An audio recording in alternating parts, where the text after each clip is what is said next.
Everybody go, whoa! That's not so bad, okay. Should we do like a Eurovision Song Contest countdown? How long have we got? Okay, I think we're online. We're online. Everybody, we're live. Yay! All right! Welcome to the Chapman Guitars show. Welcome to everyone who's watching online. There's a lot of people here in the audience today. Say hello. And if you're at home, maybe say hello to us. We won't be able to hear you, but do it anyway.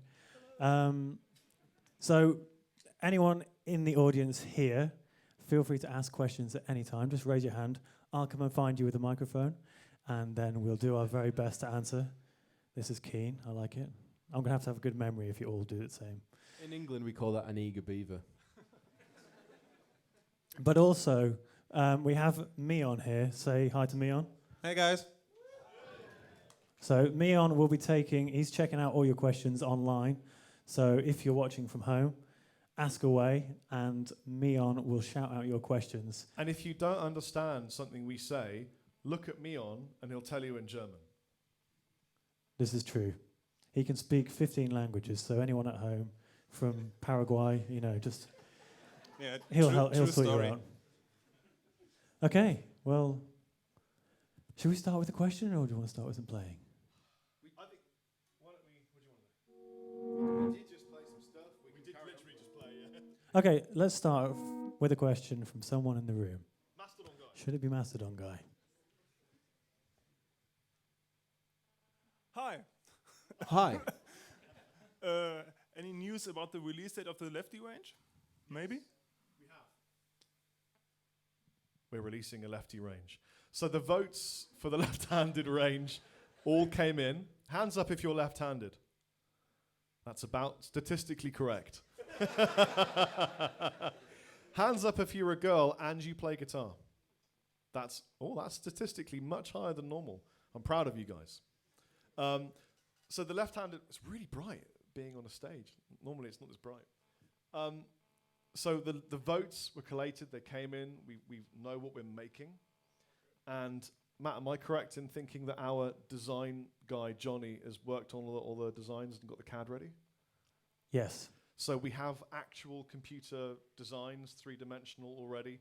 We ship them off to the factory, and then they make us prototypes, which none of us can play. And although actually Rabea is left-handed, so technically he's got more of a chance than anyone else. But probably we'll need to recruit someone left-handed to try them. And then they'll be on sale. Matt, do you know when they'll be available for retailers to take on? No. We don't know. The thing is, unfortunately, it takes a long time. It just takes a long time to get a design, send it to the factory, get a prototype, tweak it. Is it good? Is it shit? I don't know. Send it back, get another one, make some tweaks, and then eventually you like it. And then you say to the retailers, hey guys, we've got these new guitars, would you like to buy them? And they go, yeah, sure. So they buy them, and then we manufacture them, and then they have to get shipped to the retailer. So the whole process, avoiding pirates on the high sea, and growing the trees from scratch. Every tree we use is grown from scratch. Takes a long time. And I will qualify and say that they'll be available for pre-order in the next 2 or 3 months, and then probably out, if not before the end of the year, very early next year. Yeah, some of them will sound like this one.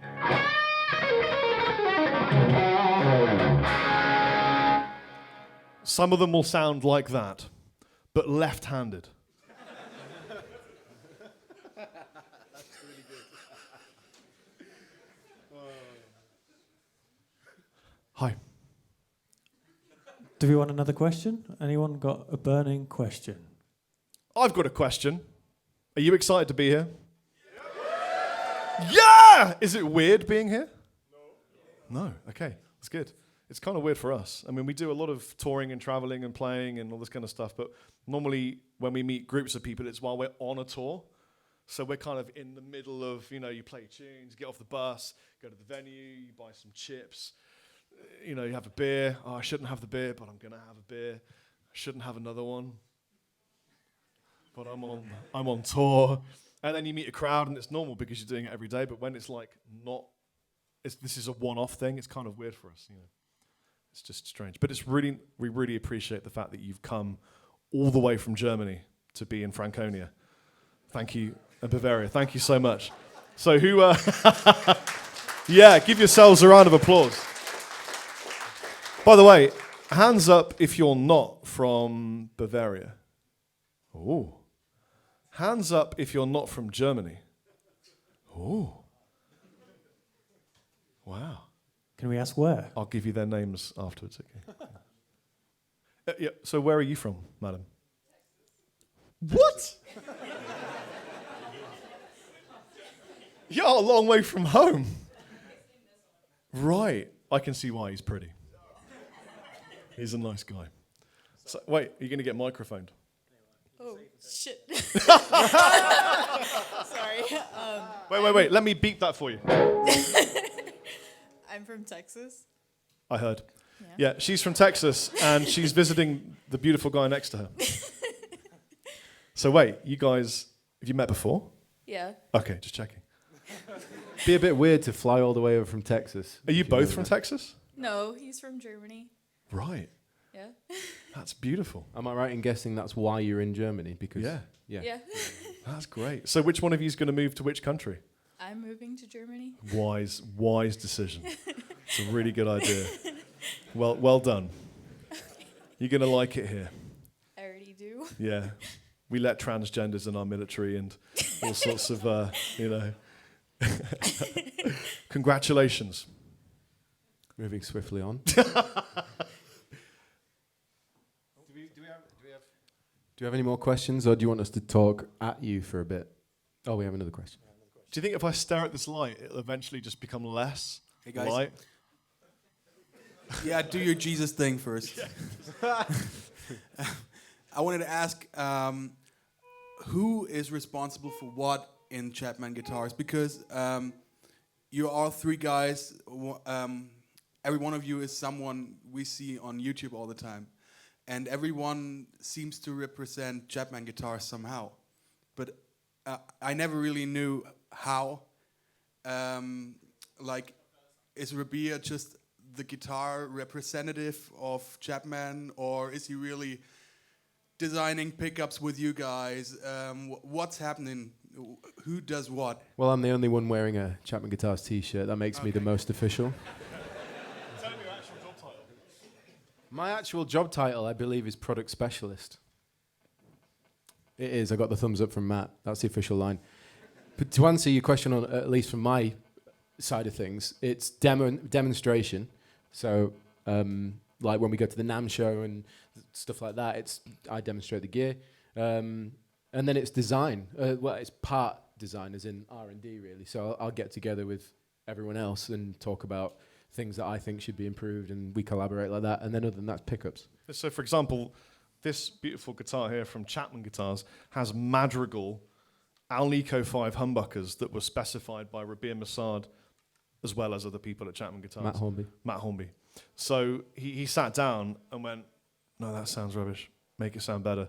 I think it should be Alnico 5 magnets. And then, Rob, could you come up with a cool name for a pickup? Madrigal. Okay, it's good.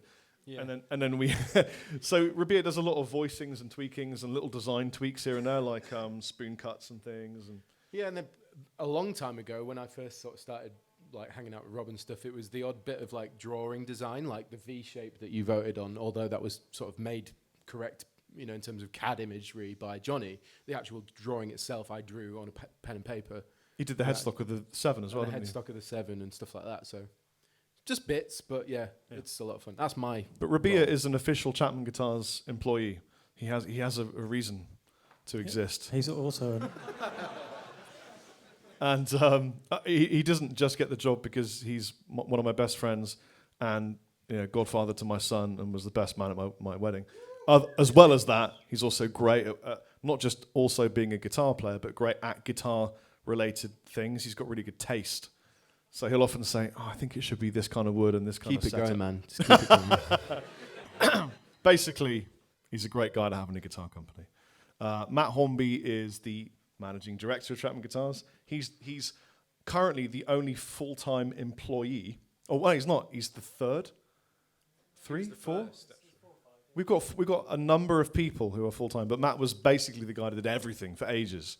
Without Matt, we wouldn't have a guitar company because I had to do other things as well, like make sandwiches and get married. Lee, yeah. So basically, Chapman Guitars is owned by three people. Myself, I'm the founder and co-owner. Matt owns part of the company, and Lee Anderton owns part of the company.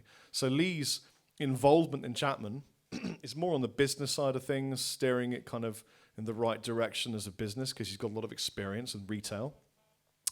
And then sometimes he goes, oh, wouldn't it be great if we made this? Could we make a guitar with that? What if we tweak this? What are people saying about that, you know? So he has a lot of involvement too, but different involvement. Wait, I can't see everyone because it's so bright. You right at the back, and we're going to take a microphone to you. Oh, thank you. Oh, so much better. I have a related question to that. Rob, how does it feel to have a guitar company? And if you look back a few years, how it feels to grow that, to make it from the scratch? I mean, it's I know almost... it's a big one. Yeah, I mean, the strange thing is it's grown slowly but steadily to the point that I haven't been aware of its growth because I'm surrounded by Chapman guitars all day long. All the guitars at home, going out and playing the gigs. I'm so busy that I'm almost oblivious to the growth. So sometimes, for example, when we did the Chapman Guitars American tours, and you came from Texas here, but we had people in America coming from miles away. Americans are mad. They'll drive for 8 hours across America, and they're like, yeah, just a drive, you know. I'm like, what? But we had people coming from all over to see us, to show the guitars, and that completely blew my mind. It's the people and like you guys being here. I'd rather be at home watching Netflix. I can't believe you guys are actually here watching us. This is ridiculous. And then some of you traveled a long way. That I find that mind-blowing. So for me, the biggest sort of, wow, that's really crazy, is when I see loads of people turning up to a thing to look at the guitars and talk to us. The most exciting thing is that I'm a geeky guitar player that goes out and tours. So we have, like, sometimes when we go to work at Anderton's, which we do once a month, we stay in the same hotel room. We have like late night chats and banter about guitars and stuff. And we talk about new models we'd like to make and what we could do. And then we make them and then we own them. And it's great. So yeah, it's completely mind-blowing. It's unexplainable. You know, I have a company. It's one of the biggest guitar companies in Europe now. It's a brand that's going to stay in the family, and hopefully my son one day will want to work in it and take over, and Lee's daughter, and then they'll get married, and then they'll live in a castle together. That's the dream. Shall we take a question from online? Yeah. Yes, we can. Is an acoustic line coming?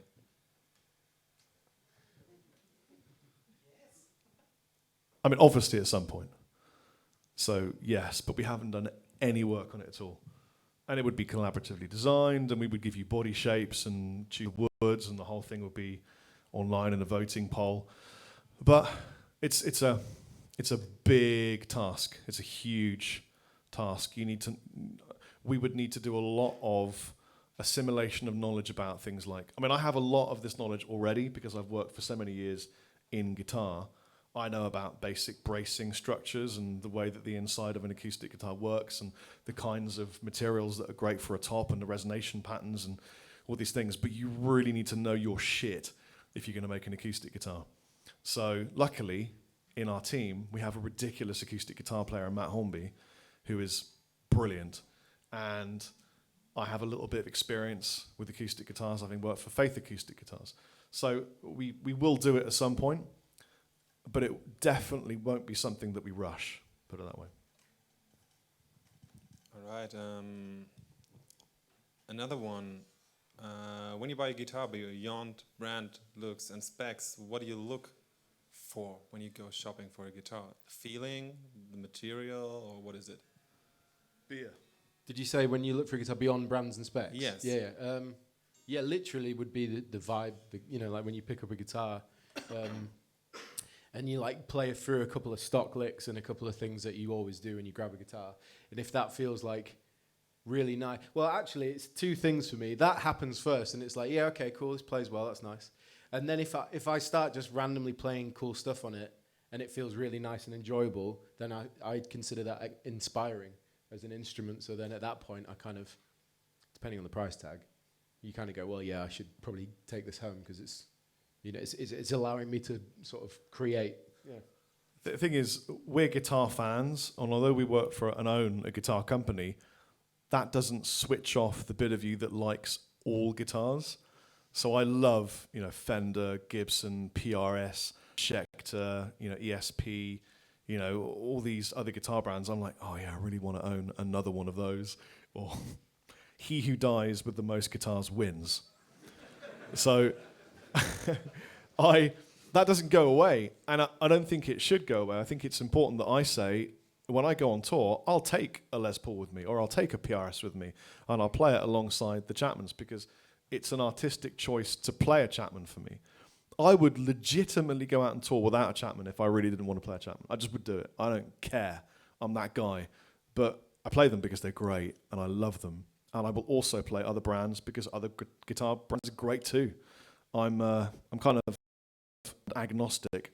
They're all really good, you know. Okay, another question from the crowd. From the crowd.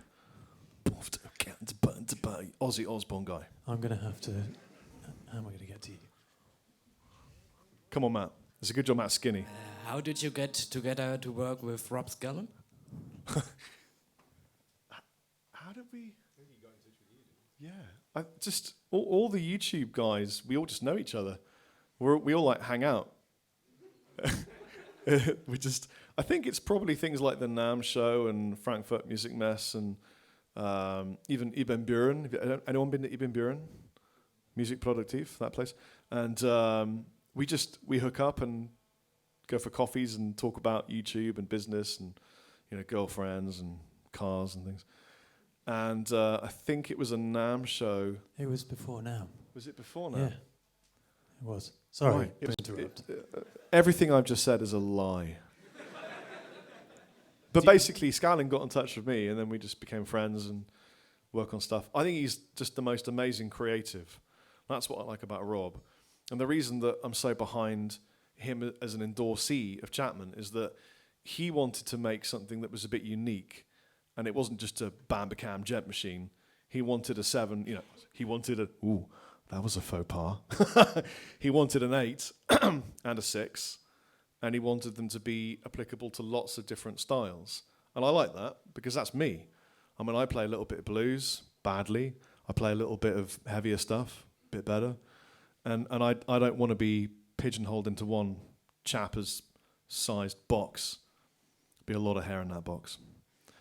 So I liked his approach and his creativity, and yeah, he's great. All the guys, Fluff, Jared, they're all just really super nice guys. Ola, Keith. Yeah. You know, one of the nicest is Leo from Frog Leap Studios. Yeah. He's great. He's so nice. Dorje man. Is there a 7-string in the making, or is it? Is it just In general. Why would you think or that? is it 6 or 8 only? We are absolutely making 7 strings. We're in the process of just finishing off some other designs. So we have stuff coming out at the NAMM show. It happens to every brand, yeah? This January, we bought out 29 guitars. That was stupid.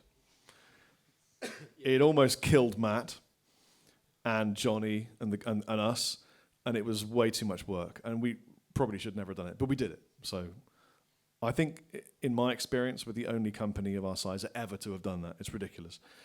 So we're bringing out less than 29 guitars. And it'll be things like the left-handed guitars, things like the bass range. So we're bringing out... Do you want to talk about the bass range? Can do. Come to the stage, Matt. Yeah, can you come into the light so Sorry. people can come into the light? I'm the man of the shadows. Wait, I think... Matt needs like a little intro theme tune, so let me just Go.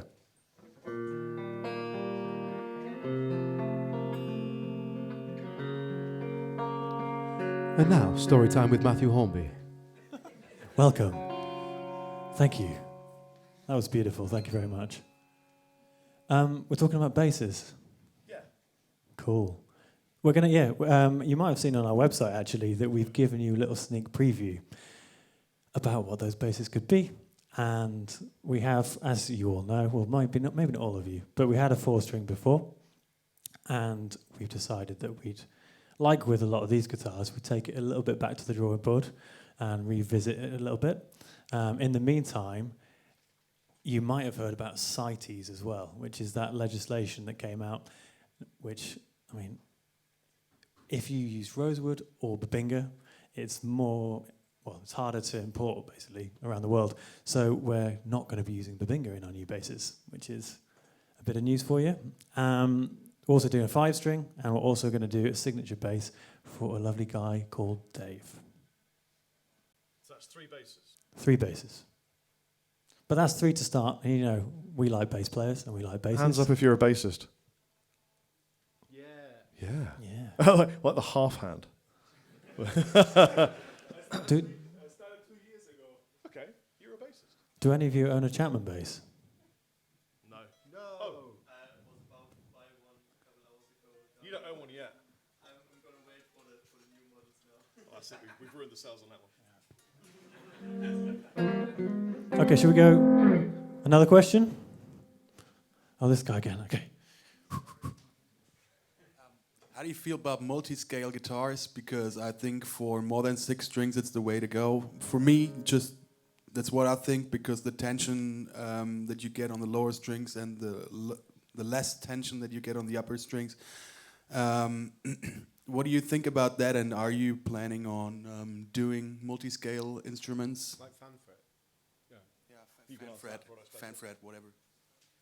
At the moment, there are not really any plans to do a fan fret guitar, but that doesn't mean we won't do one. The thing with stuff like that is that obviously it's popular in a certain area of music and stuff that people play, but it's working out how viable it is to bring out a guitar, do you know what I'm saying? Because like there might be just like out of 100 people, 5 might play a fan fret, for example. So it's working out the demand for it alongside making sure we do something a bit different from everyone else, so that there's actually a reason to buy it. Hands up if you don't know what a fan fret is.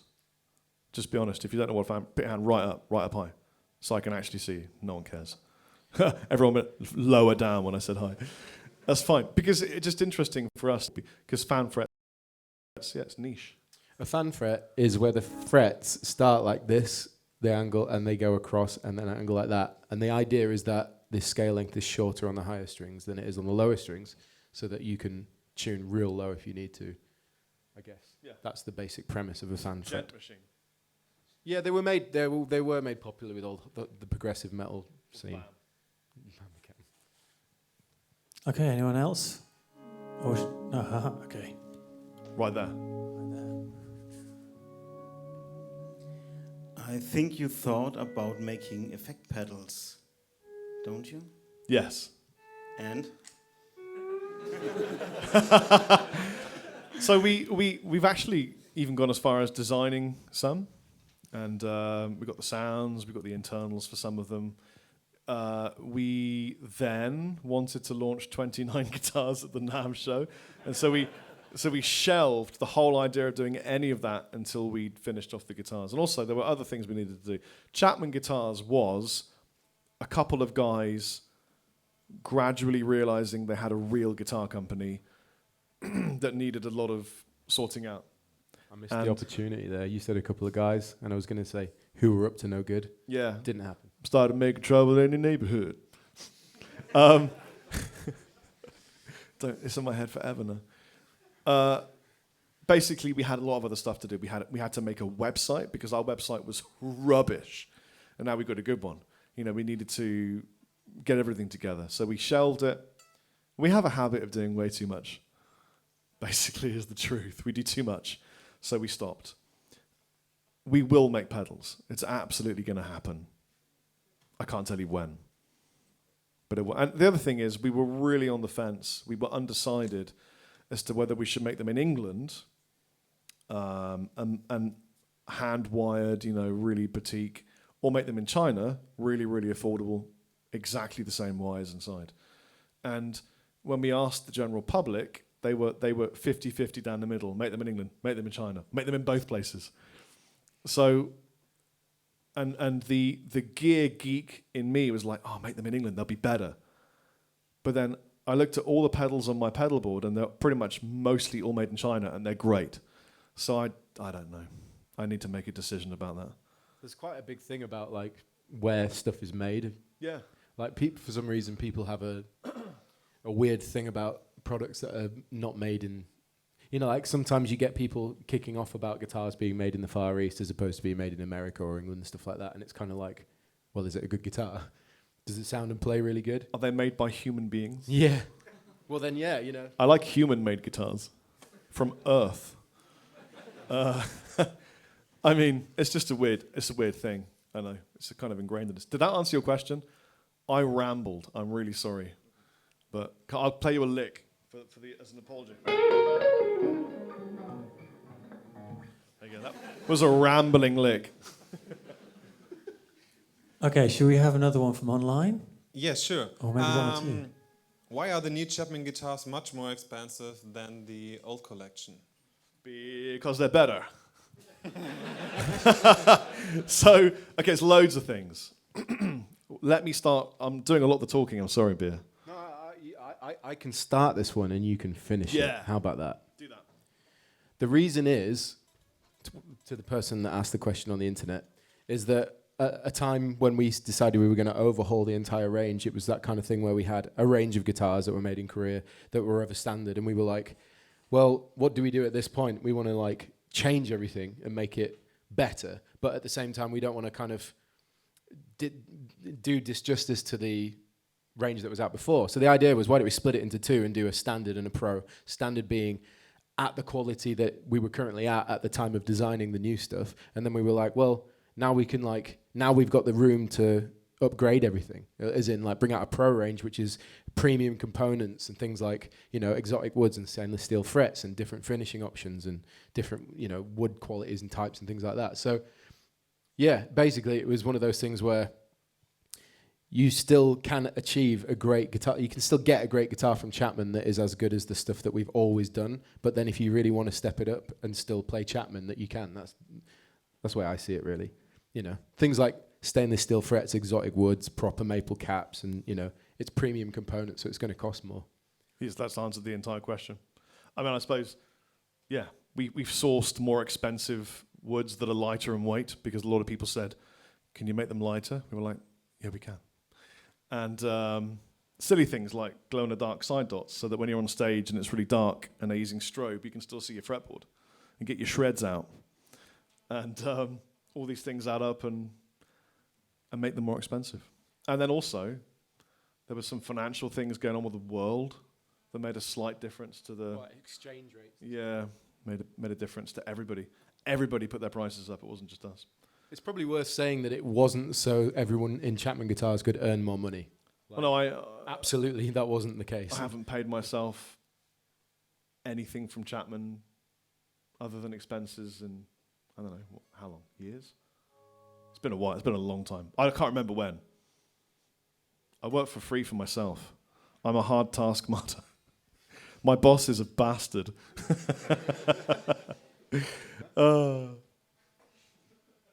So yeah. I hope that answered the question. If he replies and says yes, it did, then awesome. Should we play? Whenever someone asks a question from the internet, I just imagine them to be in the air here, just like floating like a cloud. A cloud person. Yeah. Do you want to play two songs? Yes, let's play a song. Yeah. Okay.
the pain of the suffering will end. Then you know it's time to run the night. Then you know it's time to survive. And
you know that the world needs to stop. She can't be the one.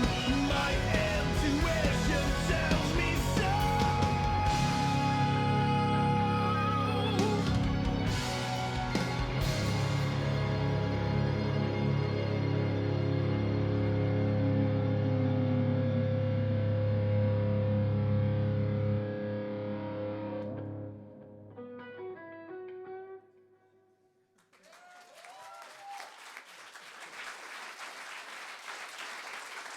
Thank you very much.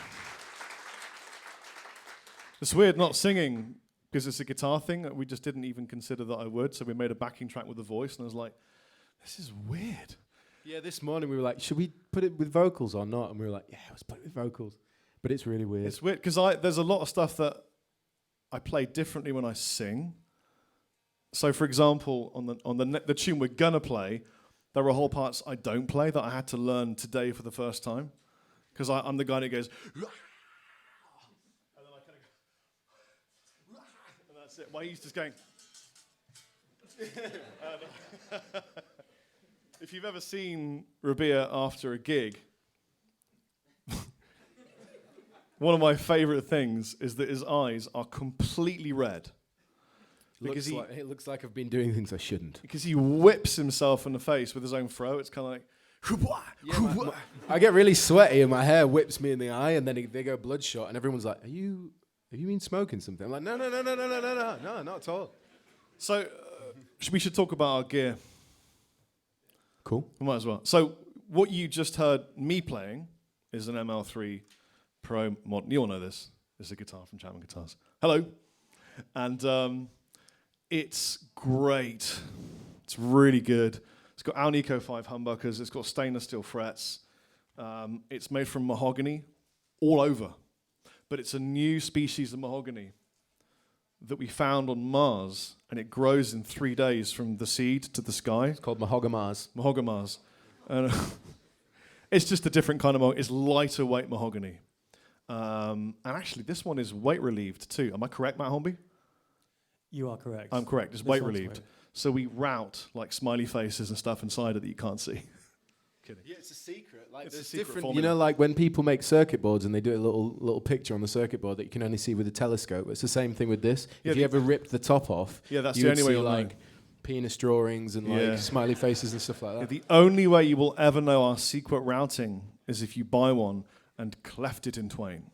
Just and then I'm using an RD1 from Victory because it's my signature amp, and I get paid if I sell them, and it's really good. And I use it with just a little bit of gain so that I can get.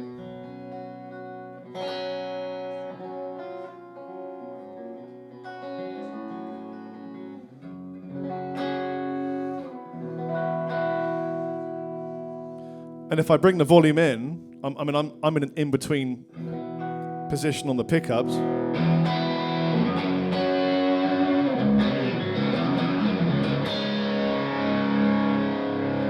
So that's kind of single coily in-betweeny sound. It's great for lead.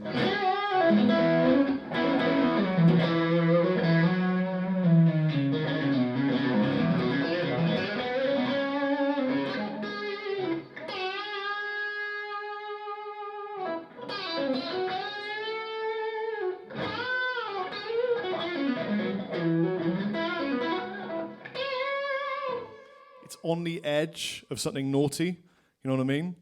You know what I mean. But then if I smack it up one more, it fattens out.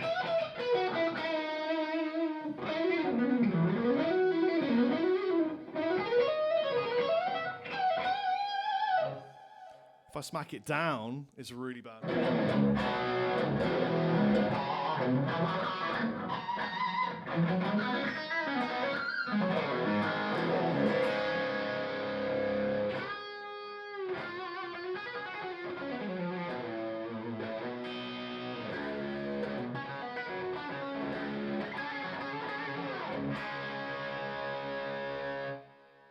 And all I'm doing to push that over into saturated kind of sustaining is using something called a Mjolnir. I don't think Thomann sell them, but Thomann really should sell one because they're really good. It does this.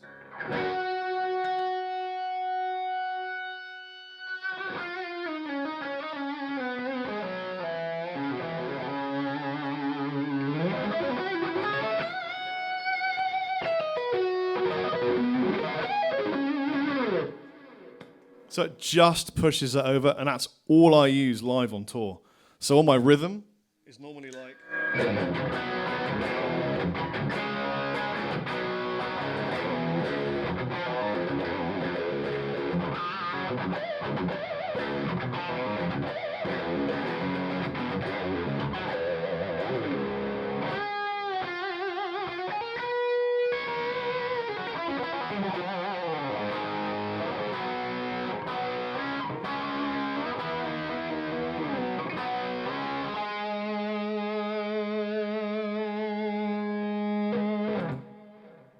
What have you got, beer? That sounded really good. Well, yeah, this is the new. This is my new signature model. This is the ML3 beer in smoke, which is a color that took us a hell of a long time to get right for some reason. I've no idea why, but anyway, this is it. I'm really, really, really happy with it. In a nutshell, I say that a lot. It's an alder body. It's got a 5mm flame maple cap, and it's got a Paduke neck, which is I believe this is African Paduke because you can get Indian and African Paduke.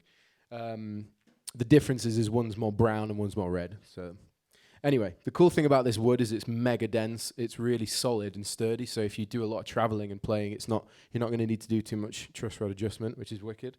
And then stainless steel frets, ebony fretboard, and like Hipshot locking tuners. And it's got a set of pickups that I designed called the Henchman Humbucker set, which is really cool. I use a British pickup manufacturer a lot, and it was kind of like I really liked those, but at the same time I was really getting into a pickup called an HFS that PRS do. So I kind of tried to do something half in the middle of those two things. So that's what the bridge pickup is. It's 15k output, and then the neck is like a mini rails humbucker, and it's to get a kind of thicker bluesy stratty kind of tone.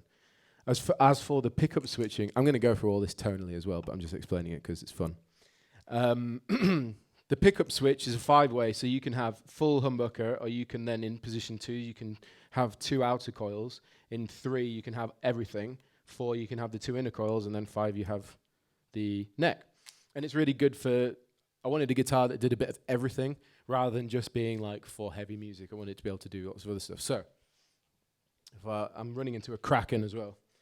So anyway, bit of delay and reverb, and I'll go through the pickup selection.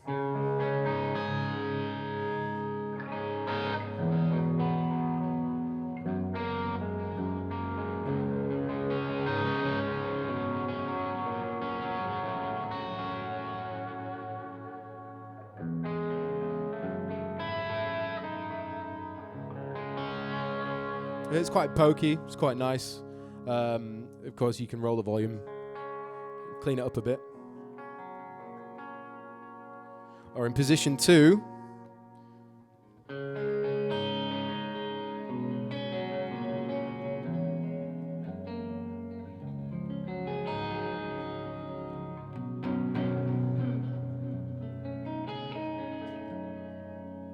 and then the similar kind of tone in 3, but fatter.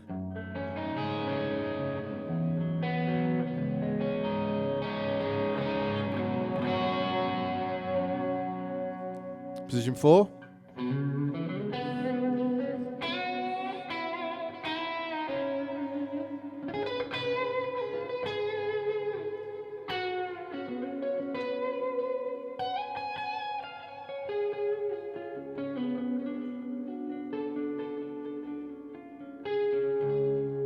And then position 4. 5.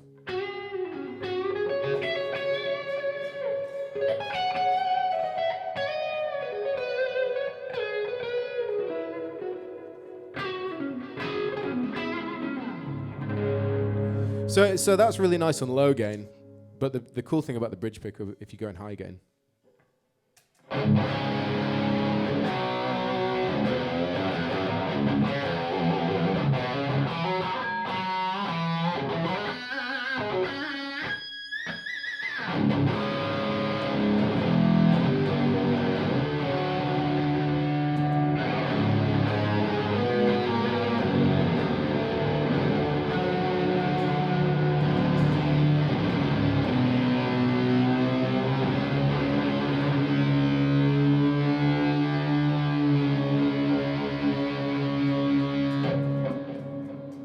so yeah, that's really cool. I like the way it sounds. Thanks, man. I don't really know. Pedals-wise, I'm using none of the pedals I normally use. So there's a Hall of Fame, which sounds like this. It's like on a hall. I really like reverb, as you could probably tell. And then I'm using a Harley Benton D-Seed, which is I've never ever tried it before, but it's really good. It's a delay. So it's got 4 different types of delay, and I really enjoy it. And then one of my favorite pedals is a Nano Pog, because you can do this.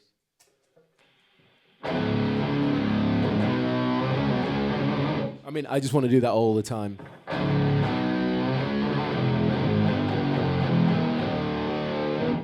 And then I'm using a Wampler Velvet Fuzz, which I've never used, but it's pretty good. Play the riff you wrote. Oh, the riff. You wrote a riff. Well, I wrote at the beginning of something that could be cool. I hope.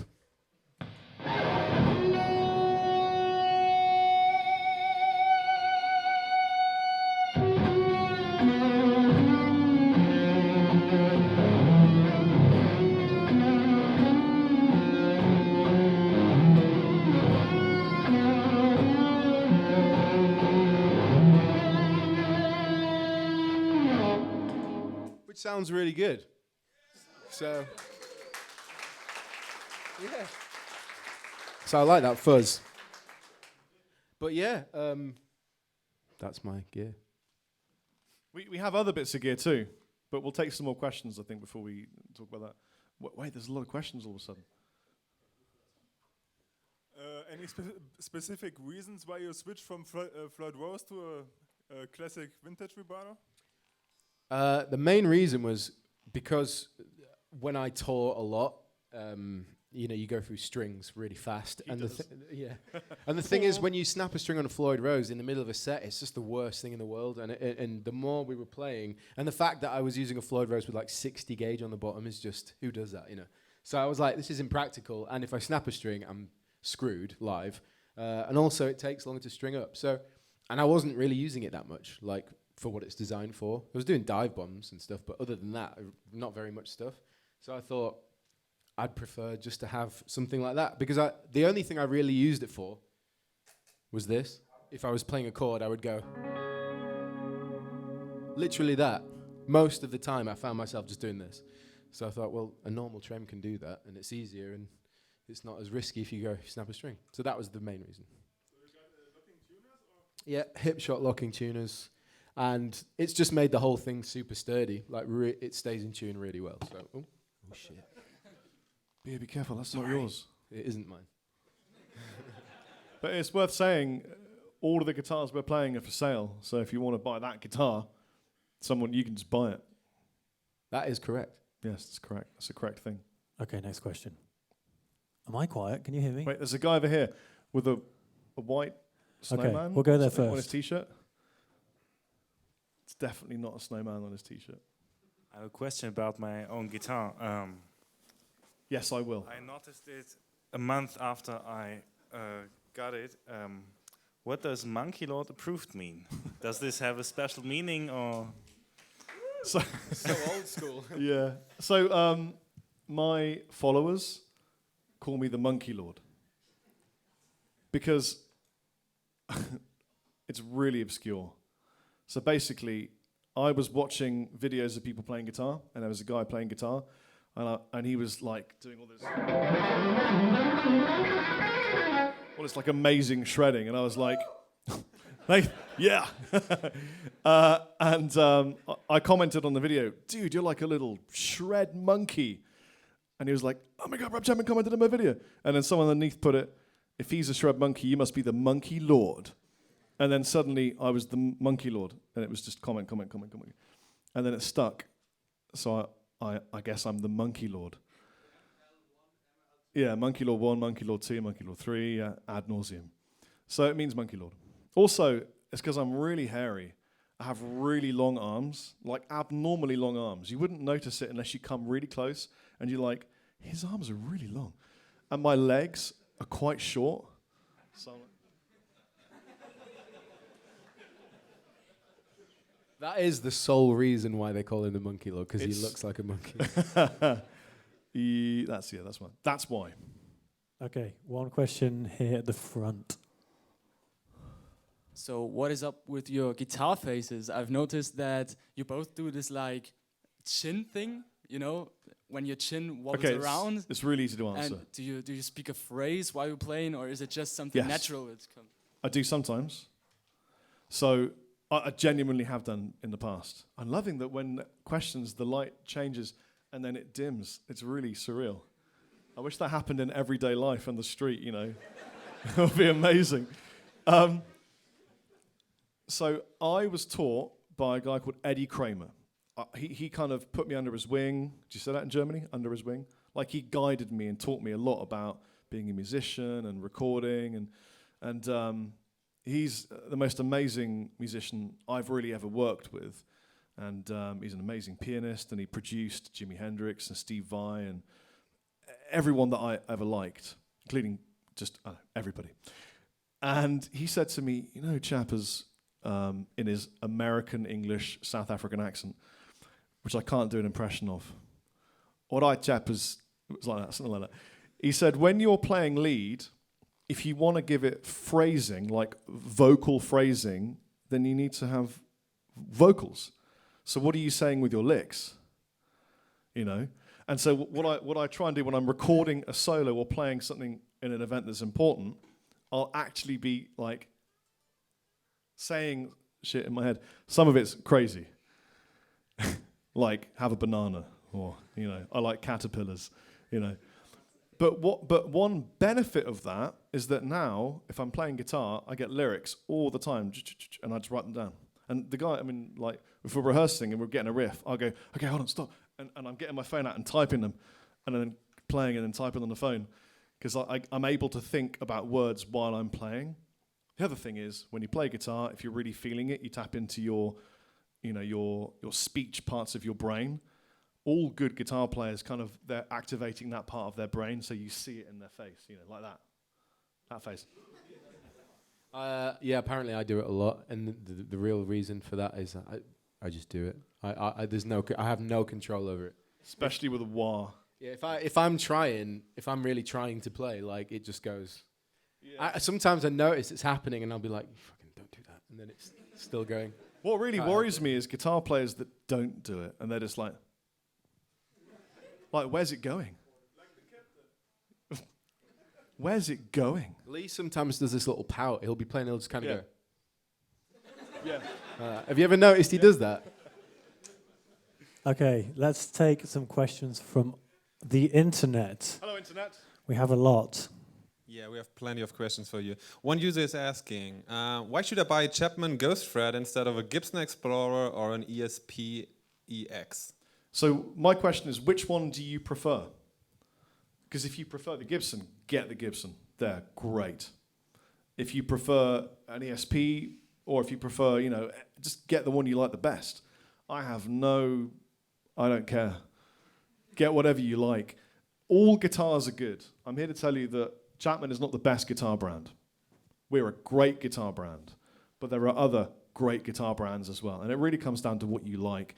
If you look at this and you're like, F the S, I want to own the S out of this effing guitar so bad and it's A, then go ahead and buy it, because it's making you feel like you want to pick it up and play. And if it doesn't, don't buy the guitar. I'm selling guitars, but I'm not here to go, just buy my guitars, they're the best. That's a lie. There is one thing I might just add to that, though.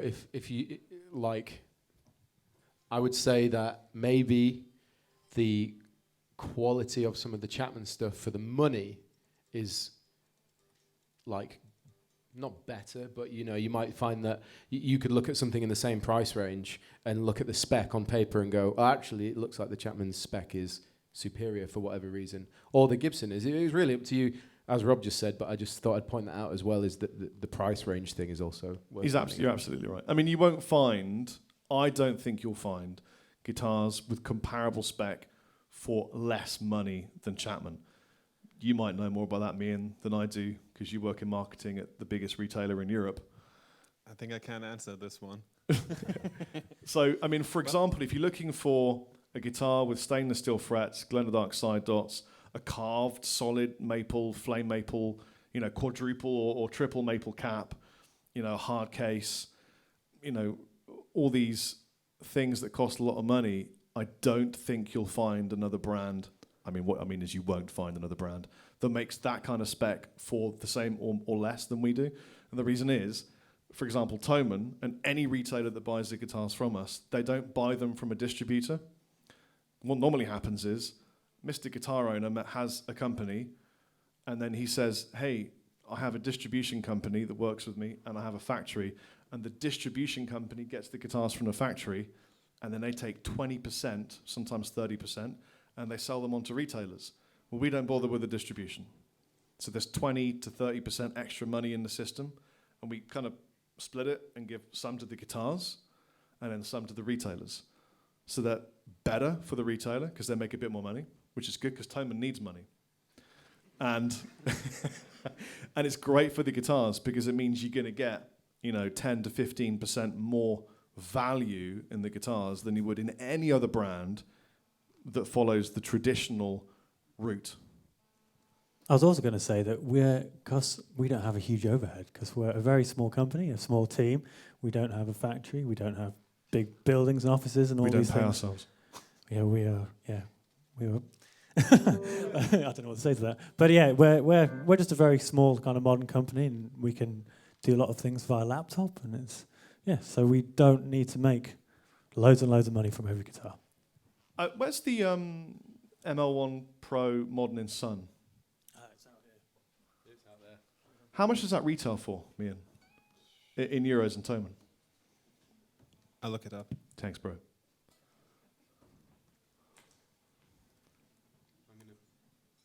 Wonderment chord. Oh, yeah. This is the chord of thinking.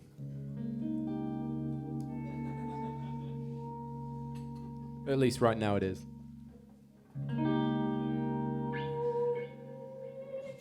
So this is a really good example. It's just one example. But this guitar is a neck-through construction. This is me being a salesman, but if you don't want to buy a guitar, don't worry. It's a neck-through construction, which is really expensive to make. It's got a solid flame maple cap, so it's flame all the way through. It isn't just a maple cap with a veneer applied, which is what's normal, by the way. It has humbuckers that are our own brand, but they've taken a lot of time to come to market, and we use one of the most expensive factories that makes pickups for companies, including other well-known brands. It has stainless steel frets, it has glow-in-the-dark side dots, it comes with strap locks and a hard case. It comes with lots of bits that cost a lot of money. I don't think there's another guitar with the same spec for the same money anywhere in the world.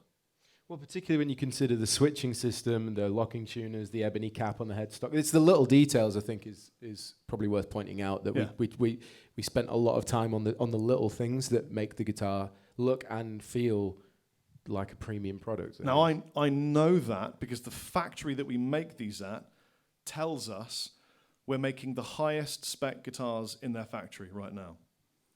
There are no other brands being made that are higher in spec. And they make Schecter, they make PRS, they make all sorts of other brands. So we are the highest brand value and spec from the Korean factory, which is, I think it's really great. I can sleep at night when I know that, you know. It's a good thing. With the best. Yeah, it's 1119. 1119 for yeah. that? Okay. Right. Is there anything else of comparable spec? Do you know? We'll just leave it there. Matt's going. Wrong. No. Check the spec out. It's close, but it's not quite there. Okay, another question from online? Yeah. Yep, we've got a few. All right, is there a PRS style guitar coming into your range? That's really. Sorry? In terms of shape? Yeah, right. So that's really funny because I was talking to Matt about this yesterday over a really good dinner. I don't know whether. Would you like us to make a PRS shaped guitar, or is it a weird thing? Hands up if you'd like us to make a PRS shaped guitar. Hands up if you think it's a weird thing. Yeah, see, exactly. That's how I feel.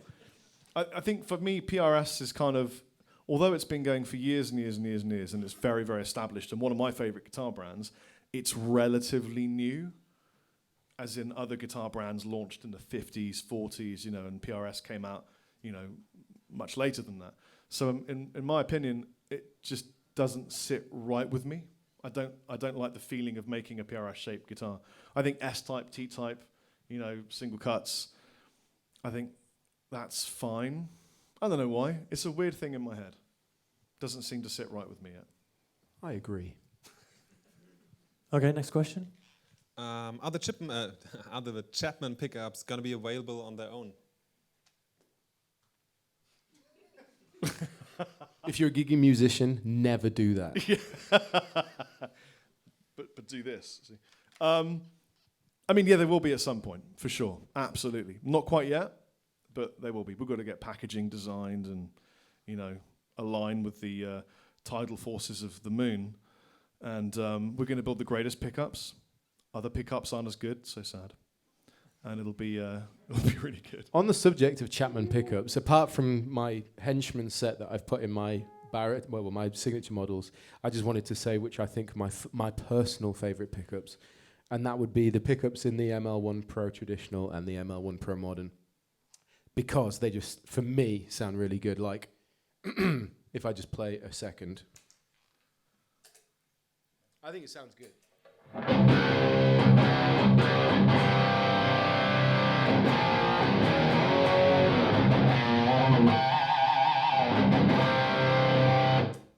I think that sounds really nice. That sounds really good.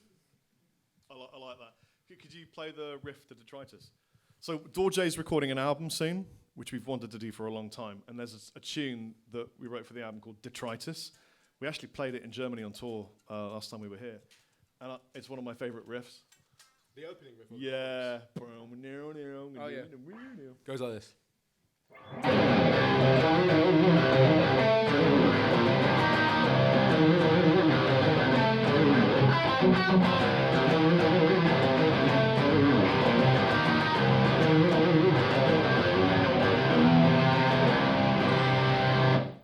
And now the chorus as well.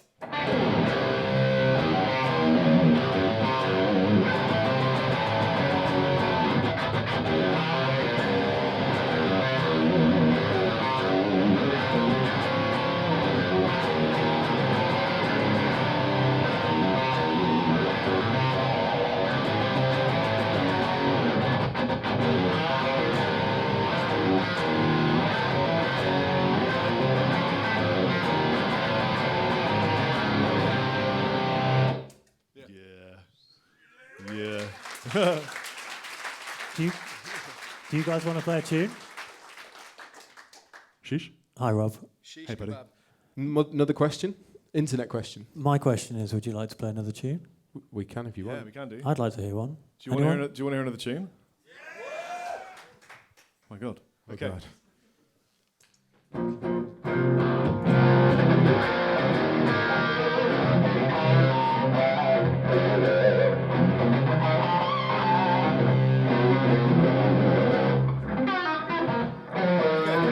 Could you do us a favor and just mute the iPhone for 1 second in case it suddenly kicks in again and scares us all like it did last time?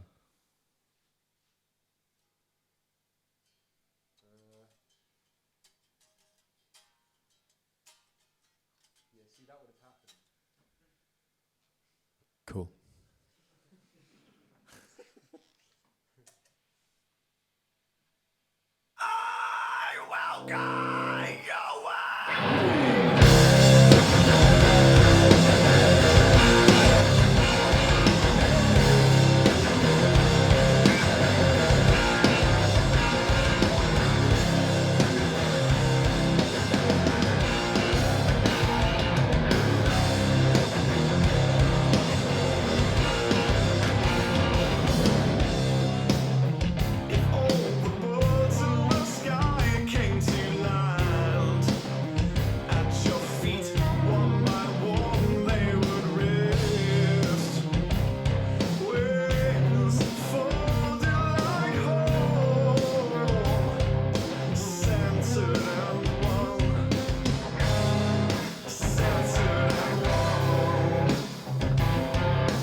Thanks, guys. Man, it's weird playing and not singing. I always get really sweaty when we play that song. Yeah, it's good. It's a sweaty one. Okay, do we have any more questions from the floor? Okay, so I'm seeing some familiar hands. Anyone who hasn't asked a question, there's a guy right at the back there. Oh, there we go. Run, Matt.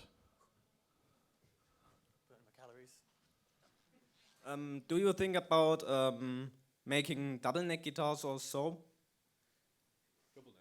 No. I mean... And why not?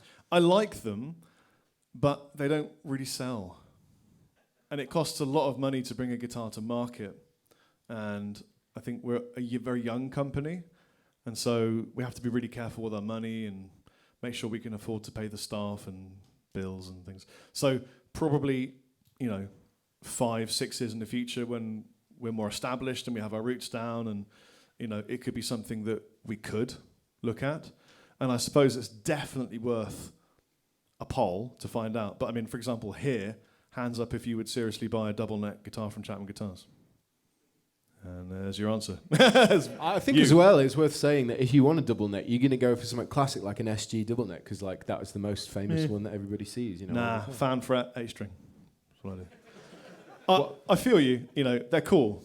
And, one of my friends did make a Chapman double neck at one point for fun. But it's such a niche product, no one would buy it. It'd end up costing us thousands of pounds. And then, I'd have to sack myself. And then I'd find you. And give you 400 double neck guitars. Right at the back, this guy.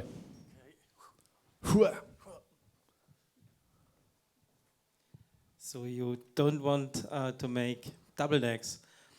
Tell us why you make baritone guitars. Because I think this is the really cool thing. I don't play 7 strings, I don't play 8 strings. And a baritone gives you the same low tunings with the same theme of a normal guitar. Almost the perfect question, because my friend Rabea Massaad has a baritone with him right now. Was the question, why do we like baritone guitars? Yeah. I mean, for that exact reason, that's why I wanted to do a baritone as well as a normal, because I can't play guitars with more than 6 strings. I just really struggle. Probably because I haven't spent loads of time with them, but at the same time, I like 6-string guitars. So the idea was that I could play lower, but it feel the same. So, baritone, in case, I'm sure you all know what a baritone is, but for those that don't, it's a longer scale length guitar, so you can tune it lower. So this one's 28-inch, which is 2.5 inches longer than your average 25.5-inch scale guitar, which is really cool. And it does mean that you can do some really cool things. For example, well, once it's tuned, everything just sounds a bit cooler, as far as I'm concerned, when you play in a baritone tuning. But also, it can make things sound really epic as well. We're nearly there. So, for example, could you just strum me an open D? Oh, you're filming. Right, you hold the D chord, and I will strum it for you. Play a D chord.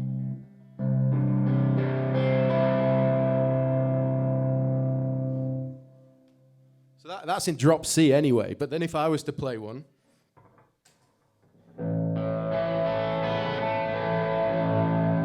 Like for me, that just sounds so much bigger and more moody. And of course, if you play heavy music, then cool, you're down tuned, so you're good to go. This is in drop A, so it's good. Play a cool baritone riff. A cool baritone riff.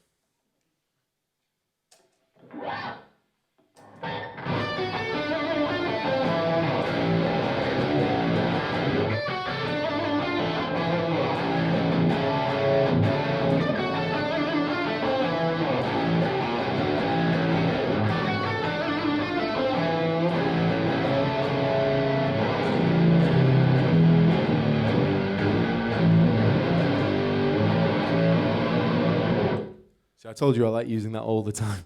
And can you still shred on it like a normal guitar? Yes.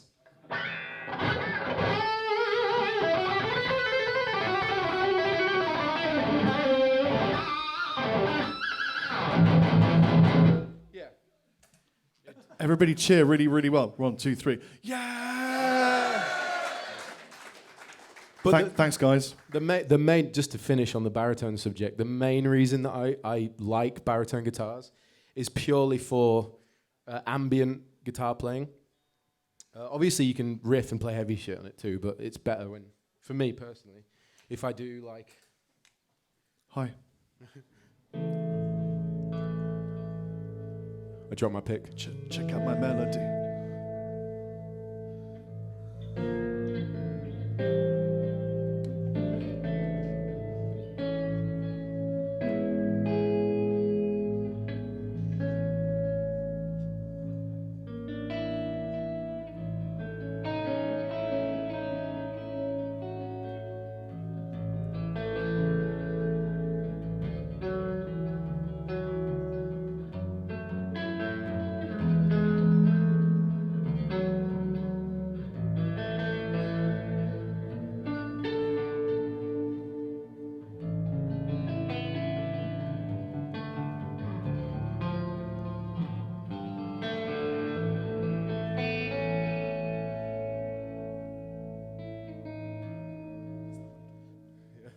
So that kind of thing, I really, really enjoy playing on a baritone because it sounds really epic. Do you know?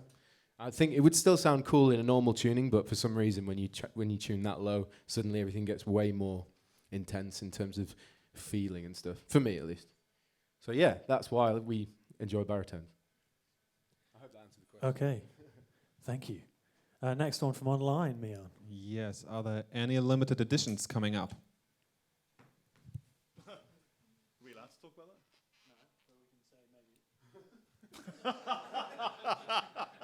Oh, that totally gives There may well be some new guitars coming out, some new limited editions.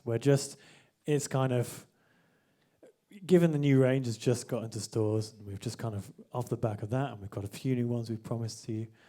We're definitely thinking about it and kind of in the early stages of planning it. So, to the person online, yes. Hey, person online, yes. Oh, we got lots of stuff coming up. We got we're redoing or relaunching or refreshing the Norseman and Captain and some cool stuff. Back of the hair, back of the curly hair at the back with the curly hair. His hair's curly. That's all I can see. Wait.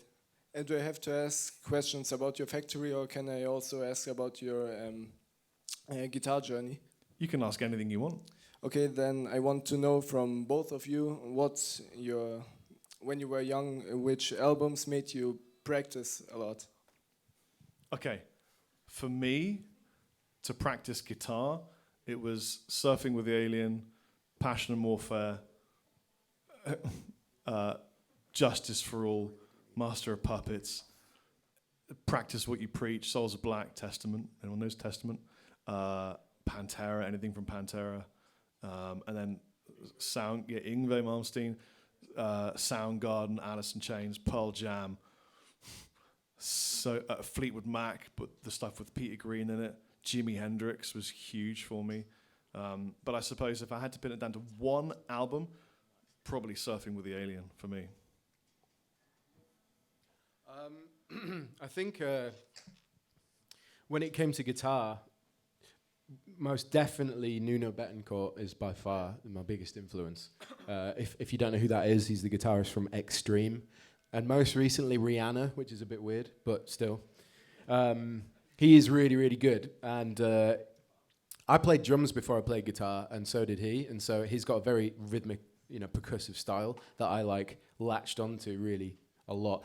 So to be fair, although I really enjoy Joe Satriani and Vi and all the others, there's so many good ones. But Nuno, for some reason, every album and every solo was the best. So I spent years, perfecting those albums and learning them. And then when it came to bands and stuff, I got into Incubus, was one of my favorite bands for a long time. And then started listening to loads of alternative rock and progressive stuff. But nowadays it would be Carnival. If you've ever heard of Carnival, they're my favorite band ever. But yeah, loads of stuff. I mean, just loads of stuff. Like I've really been getting into Soundgarden recently, obviously because of what happened with Chris Cornell. Like I was a huge fan of Audio Slave, and then when I discovered Soundgarden, which is weird because it was backwards, but like all that kind of stuff's really good. Just anything that's either a really good song or really well written music for me, I'm happy. Doesn't really matter what genre it is, but that's what's inspiring. Good question. Okay, another one. This chap in the middle here. Sorry, guys. Squeeze through again. Are there any other signature guitars coming up? Yes. We can't talk about.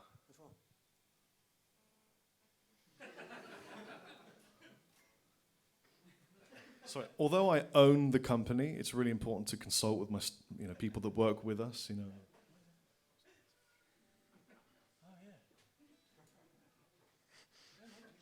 Well, we're thinking about making Rob Scallon a 7-string because he's really cool, and I really love his design. And I think then he can go 6, 7, 8, and that's counting.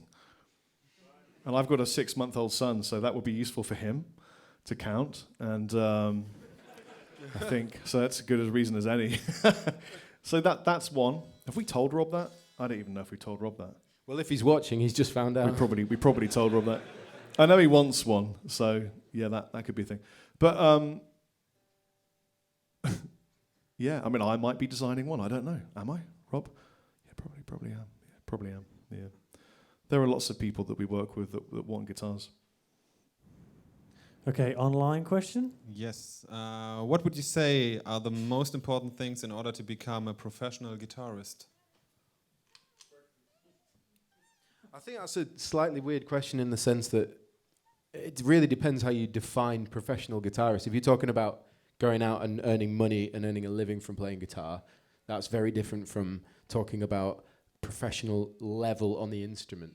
So, like, it really depends which one, but I suppose I'll answer one of those and Rob can maybe answer the other. So I'm going to go with professional level on the instrument. Sorry, Rob, that was the easy one. Fine.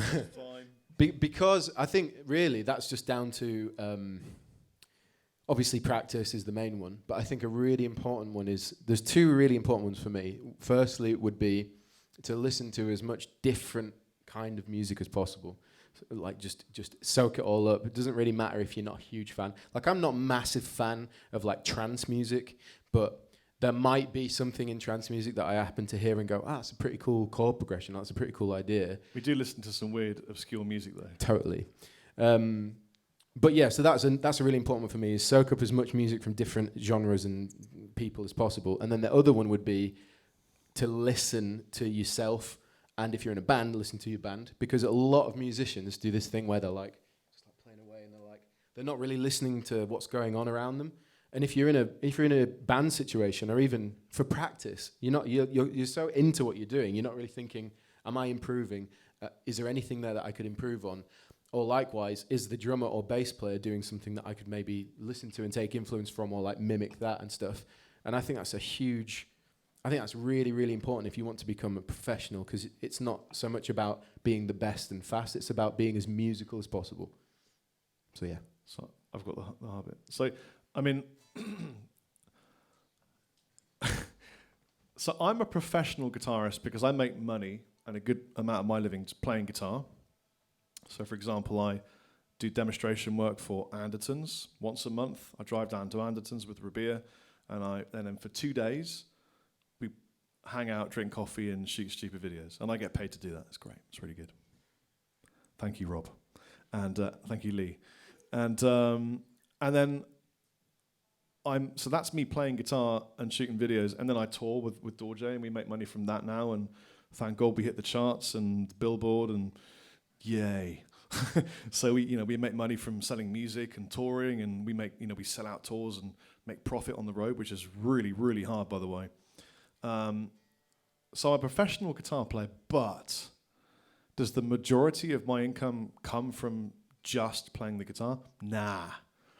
It comes from knowing how to present in a video, how to drive a car, how to edit a piece of content, how to pitch a marketing concept, how to put together a business plan, how to do a tax return. all these different skills that you don't think about when you're a 15-year-old guy that wants to just shred and be in a band. You know, learn how to become a self-employed entrepreneur. Because when you've made it in a band, that's the first step. Then how are you going to make money from there on? You know, you're going to just tour and sell T-shirts. That's cool. But there are other things you can do as well that help. And the other thing I'd say is think more about being a musician than a guitarist. Because playing guitar is great. But if you're a musician, then you're thinking way more about the songs. And I think that's more fulfilling, personally. If I look back at my life, if I had to go right now, I'm proud of the music I've written, not the times I've shredded. Totally. Yeah. Yeah, absolutely. Like that feeling of nailing a solo is great, but the feeling of like playing a song that you've written that you're really into for some reason is just like infinitely more satisfying on stage, you know, if people are getting into it as well. And I mean, I've been playing guitar since I was 16, but I'm most proud of the vocals on the last EP than anything else I've ever done. For me, it's just music is one big thing that you do if you love music. Did that answer your question? The person from the internet. Yes, Rob, it did. Another one from the internet? Yes. If you had to pick one guitar, one pedal, and one amplifier for the rest of your life, which would it be? PV Viper.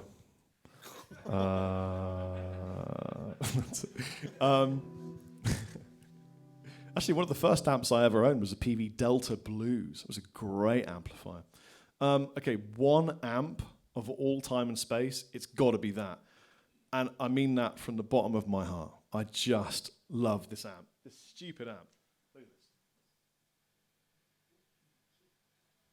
I mean, this is a single, these are Alnico 5 Mojo Hand single coils. These are bluesy single coils. This man enjoys this, I can tell. And it's really designed for sort of, for things like...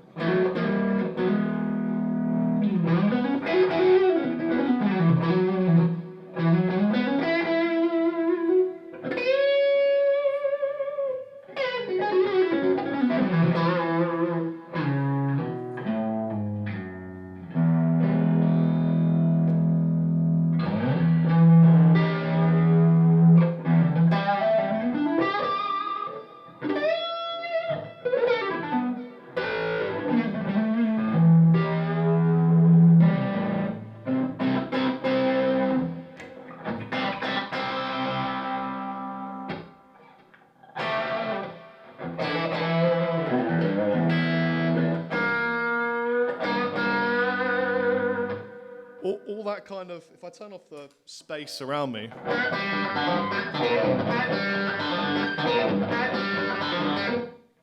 it's spanky.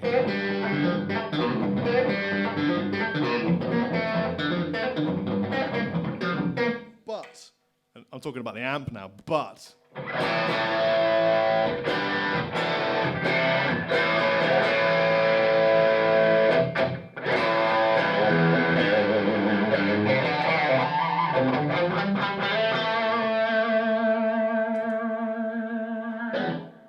it allows a cleanup that's just kind of really unusual in a little amp.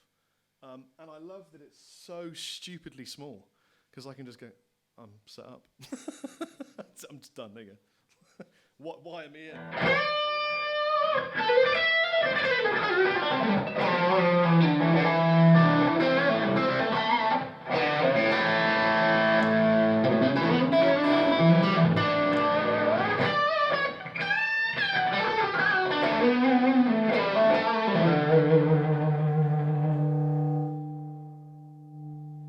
Or it can.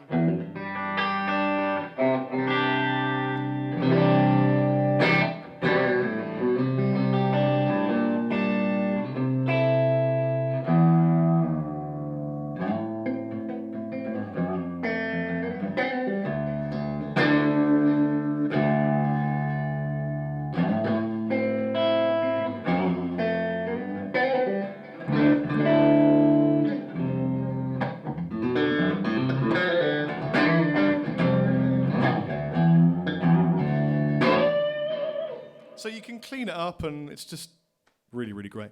Guitars, my blue Ghost Fret, because it's the one that I bonded with the most of all time. You can clean it up, you can crank it, it looks badass, it's blue. Something about that guitar makes me want to go, I want to play guitar all the time. Pedal, the Jimi Hendrix limited edition octave fuzz pedal. I haven't got it with me. A bit of me is sad about that, because you step on it and it's like, and it's just great. Second runner-up, the Immerse Reverberator, Rabea.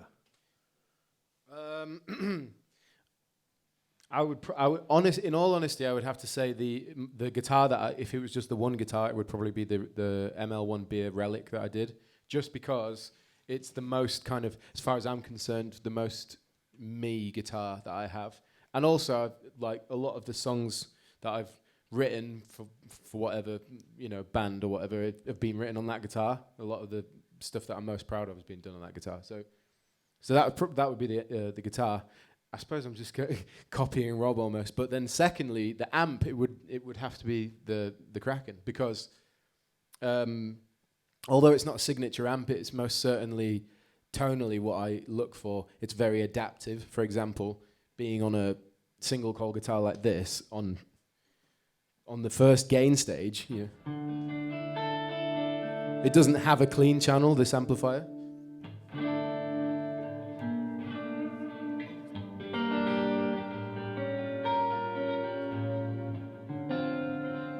But that's, for me, really dynamic. I enjoy it. And then obviously it goes really, really heavy. But also, and then pedal-wise would be a Strymon Big Sky, because I think reverb more than anything else reverb is my friend. So yeah, those three, yeah, for sure. Okay. Should we take, how long more do we have? I have a couple. Okay. Should we take one from the floor, or two from the floor and two from online? Okay. Two from the floor. This man and that man. That's a new man, so we'll go with him first.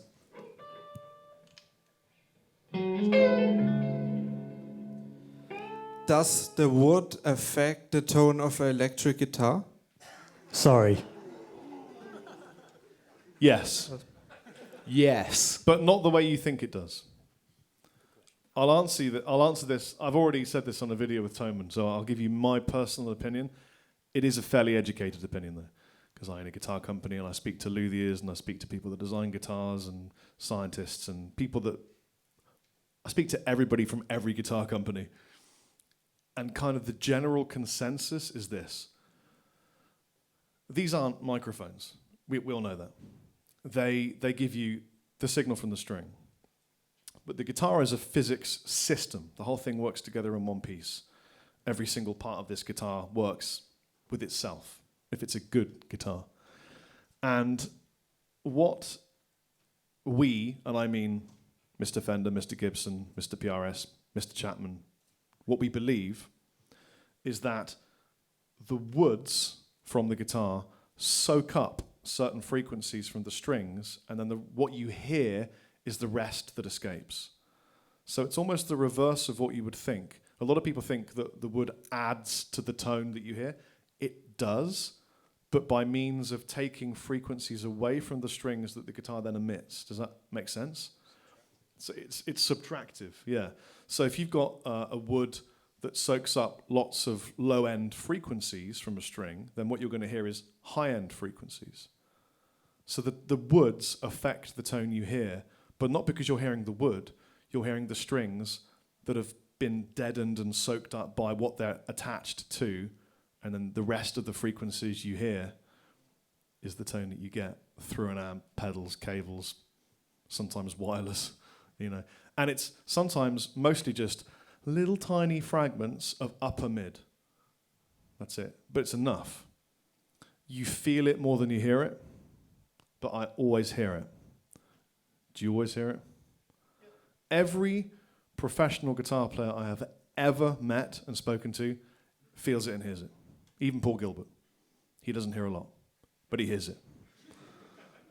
It's just physics. And some of that is great, some of that's a pain in the ass. And I always find it really interesting that that people would try and debunk the concept that the wood wouldn't make a difference to the end sound, because a lot of pickup companies, all of them, make a living by saying different pickups and different body woods work, and every guitar company you've ever heard of makes a living saying different body woods make a difference. It does make a difference. It's very small and it's subtractive, not additive. So a maple top won't give off more brightness. It will soak up low end from the strings, and what you get is the result is the higher frequencies coming through. I just need to, I'm sorry. It's fine. You were talking, just face the audience again. It says Chapman on his forehead from the projector. Quick, someone get a photograph. It was so distracting. It's good. You were saying some really profound stuff as well. I didn't want to... You know, I mean, the thing is, if I go on YouTube and make a video going, you know what, it does make a difference, but it's subtractive, not additive. All that happens is the top 4 comments will be people going, oh, it's not true, you can't prove it. And they don't own guitar companies and spend thousands of pounds on design and scientists and rocket laboratories on the moon. Okay. I know Matthias Eklund. Okay, last question from the floor. Or maybe we'll do 2, because there's 2 This guy hands. really wants to ask a question. Your signature victory amp, Rob. Is there any chance there'll be a matching cap? Because I'm a very visual guy, and that I want a red cap. You know, there actually is. Yeah, you can get one. Yeah, you can get them. Yeah? The red one, yeah. You can get a red 212. Yeah. Shit. I don't have one. No? No, but there is, yeah. There's a matching cab for all of them. There's a grey one for that as well. There's a matching cab for all of them. No. And also, just to say, because this kind of, I don't know, might as well just say it. So I have 2 signature amplifiers. I have the Silverback, I've got the RD1, and then we made the BD1 because I figured not everybody cares about me. That's cool.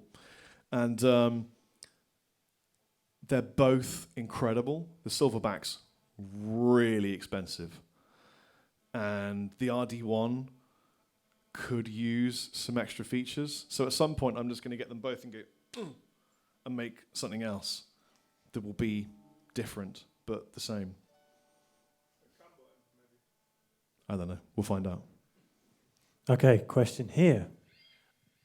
When you start to build guitars, what was your biggest mistake where you say it was a good idea, but I never do it again?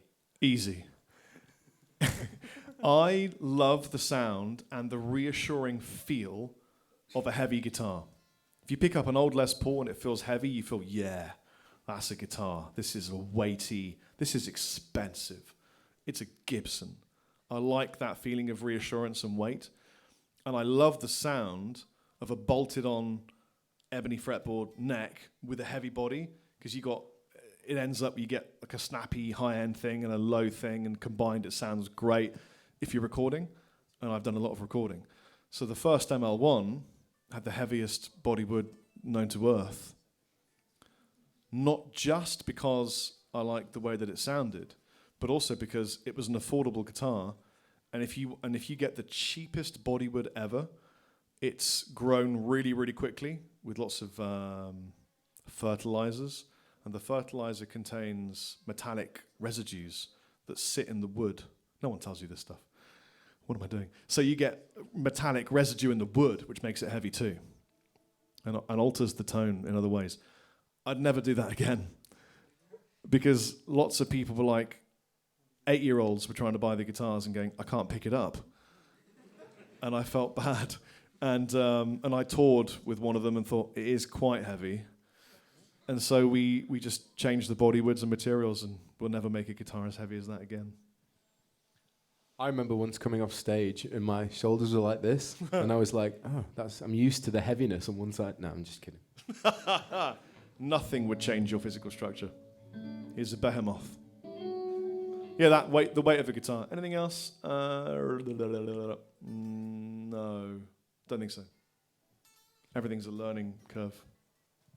We're only a little company. Okay, question from online. Yes. Which Chapman guitar is the best for blues, rock and roll, country? I think we're holding them. Yeah, I was going to say, I think it's these. I mean, you know, if you sort of want the country vibe.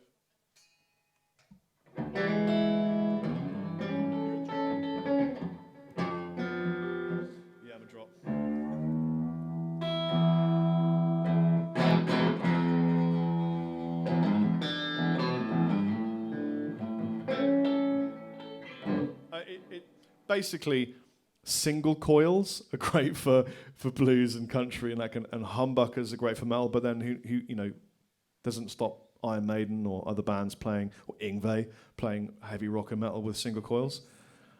But how does that guitar sound? Good. For blues, yeah.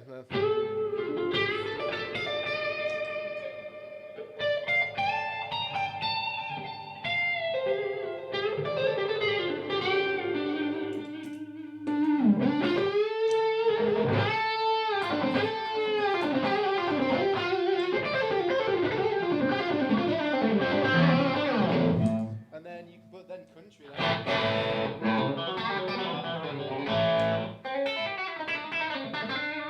It does all that.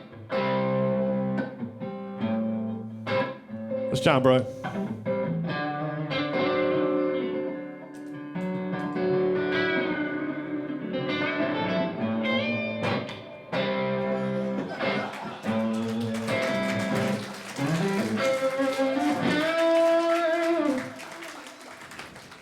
Should have used Paradigm like me and he wouldn't have had a problem. These are nines. I never use. I'm not used to it.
They definitely do blues and country, I think.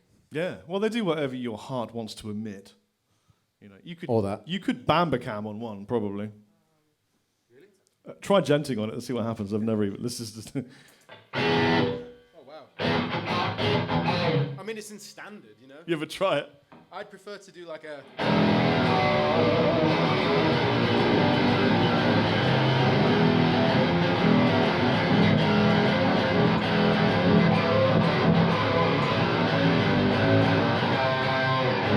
I think that sounds cool.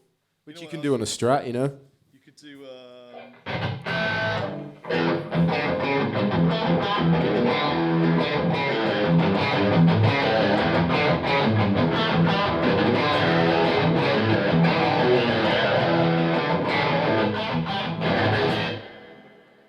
That kind of thing. They're good, yeah. To be fair, this is probably one of my favourites of the new range. Yeah. I said actually earlier today, I was like, I have to get the white one. I really like the white one. When Beer did the Lamb show last, when I was busy having a baby, well, my wife was having a baby, I was watching going, he came back and was like, oh, the white one is so nice. I love it. That's all he spoke about. The pickup. Is that such a lovely sound? With all that reverb. It just sounds so good. Yeah. Personally, that's what I think. We must be drawing close to an end at some point, I think, now. We are. Yeah. Maybe. Yes. Maybe one last question. This Okay. is for Rabea. At what point in your guitar playing did you feel you could take a musical idea from your head played out on a guitar?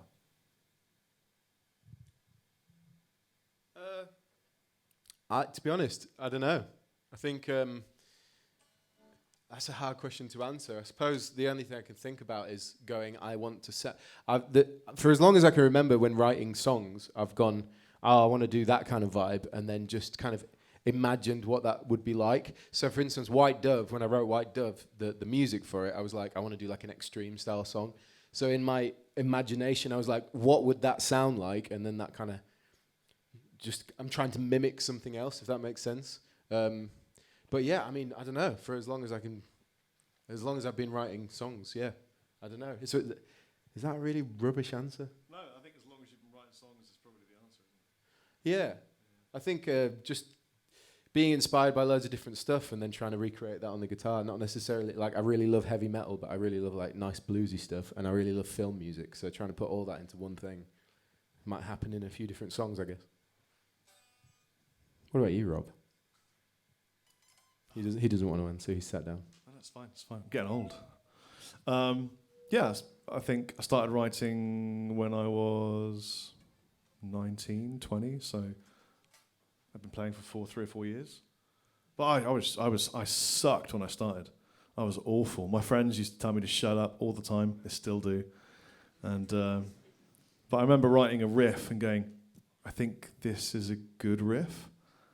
And then it all changed. You just write more of it. I think that's it. It's really when I started writing. Yeah. You know, I just did a thing that only vocalists will really know about. I got my beard hair caught in the microphone, and then I tried to keep my face against the mic while moving so it would free itself, to the point that I realized it wasn't going to free itself. And I had that dawning realization that I had to just pull the hair out, and it was going to hurt, and it really hurt. That's a window into my mind. I am dealing with this all day long for you. You're welcome. Is that the last question? Yes. That is the final question. Can I just say a big resounding thank you for actually sitting through all of that shit.